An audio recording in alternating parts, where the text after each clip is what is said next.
नमस्कार, खबर समय जगत में आपका स्वागत है। मैं हूं आपके साथ अंकिता और आइए अब खबरें देखते हैं विस्तार से। भोपाल पूर्व मुख्यमंत्री दिग्विजय सिंह के बयान पर वी डी शर्मा ने पलटवार करते हुए कहा, उन्हें गरीब का दर्द नहीं है। पीएम मोदी ने गरीब SC/ST को फायदा दिया है, इसमें दिग्विजय सिंह को दर्द हो रहा है। वे हर मुस्लिम को भी बीजेपी की सरकार में लाभ मिला है। दिग्विजय सिंह आतंकवादी के घर जाते हैं और आंसू बहाते हैं। तुष्टिकरण की राजनीति आज भी कांग्रेस कर रही है। जम्मू कश्मीर के अंदर धारा 370 हटी है। अमित शाह ने कहा है कि कोई माई का लाल 370 को छेड़ नहीं सकता। उन्होंने मुसलमानों के आरक्षण पर कहा कि दिग्विजय सिंह एक विशेष वर्ग का दर्द समझते हैं, आम आदमी के दर्द की चिंता नहीं है। मोदी के राज में सभी वर्गों का ख्याल रखा गया।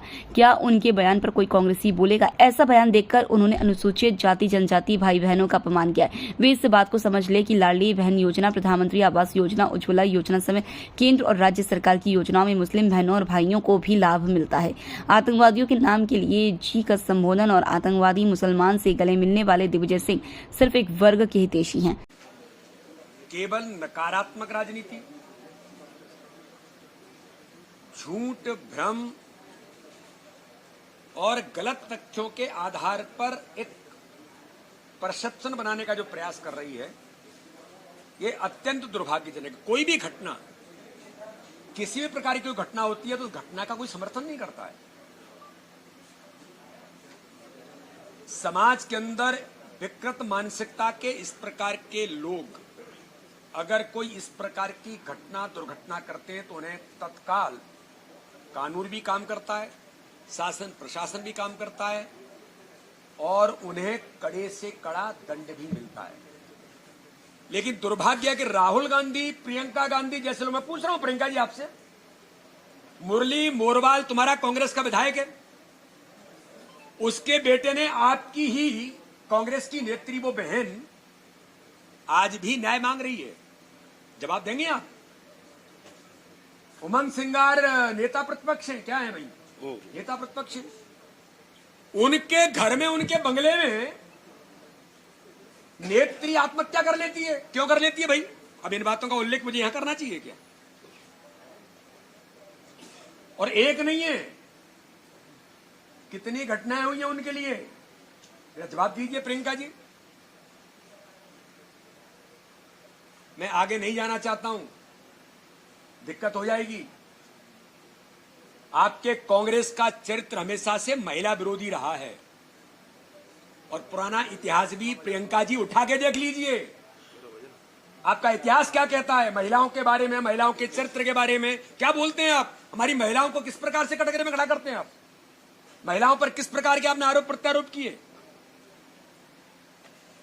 मैं फिर कहता हूं, हमारी उन बहनों के लिए जिन शब्दों का आपने उपयोग किया, उन शब्दों का मैं यहां उल्लेख नहीं करना चाहता। आज गणेश चतुर्थी है, लेकिन आपके नेताओं ने, इसी मध्य प्रदेश के नेताओं ने जो गाना गा रहे हैं, इनने क्या क्या हमारी बहनों के बारे में बोला है।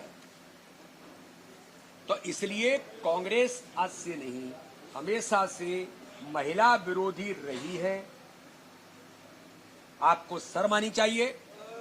किसी भी प्रकार की घटना को एक इस प्रकार से आप लाने का प्रयास करते हैं। मेरी एक दलित बहन थी सागर के अंदर, और उस दलित बहन की, दलित भाई की जिस प्रकार से हत्याएं आपके लोगों ने की थी जब कांग्रेस की सरकार थी, कमलनाथ जी थे, क्या हुआ था?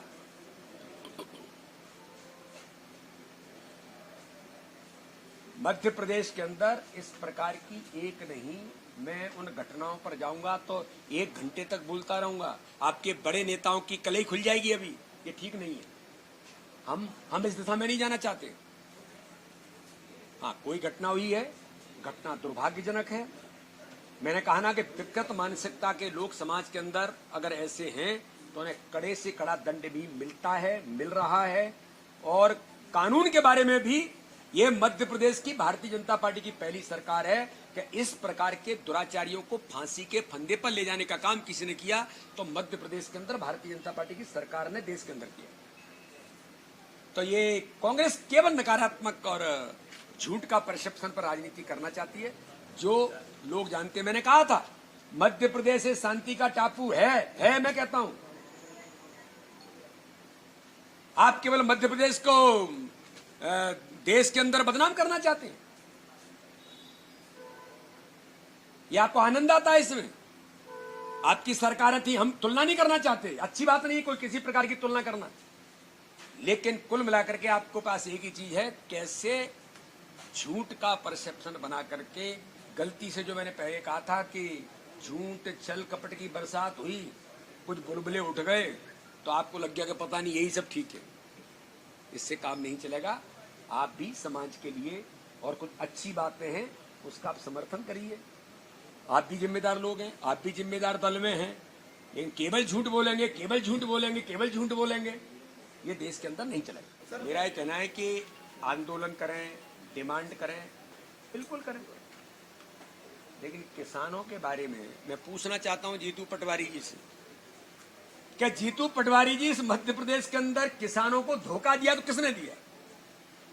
आपने कर्ज माफी की बात की थी, आपकी सरकार बनी थी, 15 महीने में आपने किसानों के साथ धोखा छल कपटी किया था। मध्य प्रदेश के अंदर किसानों पर गोलियां किसने बरसाई थी?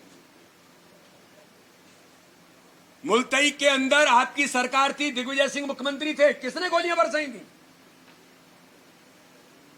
आप किसानों के बारे में भी केवल झूठ बोल करके, एक एक किसान इस बात को मध्य प्रदेश का जानता है, लेकिन प्रधानमंत्री मोदी जी के नेतृत्व में मध्य प्रदेश की सरकार हो या केंद्र की सरकार हो, किसानों के जीवन में बदलाव लाने का काम किसने किया है? तो भारतीय जनता पार्टी की सरकार ने किया है। चाहे वो किसान सम्मान निधि होगी, चाहे एमएसपी होगी। एमएसपी के बारे में आप क्या बात करोगे? एमएसपी के बारे में अगर गंभीरता से और अगर किसानों के लिए काम किसने किया तो भारतीय जनता पार्टी की सरकार ने किया है। आप केवल झूठ बोलना चाहते हैं। आप मांग करते थे स्वामीनाथन आयोग की रिपोर्ट लागू करने के लिए, अब एक एक अक्षर से मध्य प्रदेश ने लागू किया। और आपकी केंद्र में सरकारें थीं, आपकी प्रदेश में सरकारें नहीं, आपने हमेशा उसको नेग्लेक्ट किया। लेकिन मध्य प्रदेश था जब माननीय शिवराज सिंह चौहान मुख्यमंत्री थे, स्वामीनाथन रिपोर्ट की एक एक बात को अक्षर से मध्य प्रदेश ने पालन किया था। तो केवल झूठ की राजनीति करना चाहते हैं, झूठ की खेती बो रहे हैं। और झूठ की खेती बोएंगे तो क्या होगा? वही होगा जो 2023 में हुआ, वही हुआ जो 2024 में हुआ, और 2028 में भी वही होगा, और 2029 में भी वही होगा। चिंता मत करिए, झूठ की राजनीति नहीं चल सकती। आदमी की किसी की जरूरत है, उसका दर्द नहीं है। अगर एससी एसटी भाई और बहनों को माननीय प्रधानमंत्री मोदी जी ने अगर उन्हें हर प्रकार से सुविधा संपन्न और उनके जीवन के अंदर खुशी लाने का काम किया है, तो वो दिग्विजय सिंह को दर्द हो रहा है कि मुस्लिमों को नहीं हो रहा है, एससी एसटी को ज्यादा हो गया है और मुस्लिमों को कम हुआ है। यही तुष्टीकरण की राजनीति कांग्रेस की है।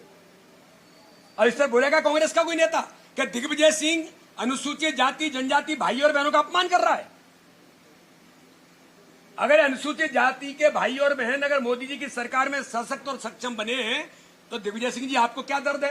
अरे आप ये कहो कि अगर कोई मुस्लिम आपके पास आया है और उसकी कोई जरूरत है, तो मैं बड़े गंभीरता से कहना चाहता हूं, सबका साथ सबका विकास सबके विश्वास के मंत्र पर मोदी जी ने काम किया है।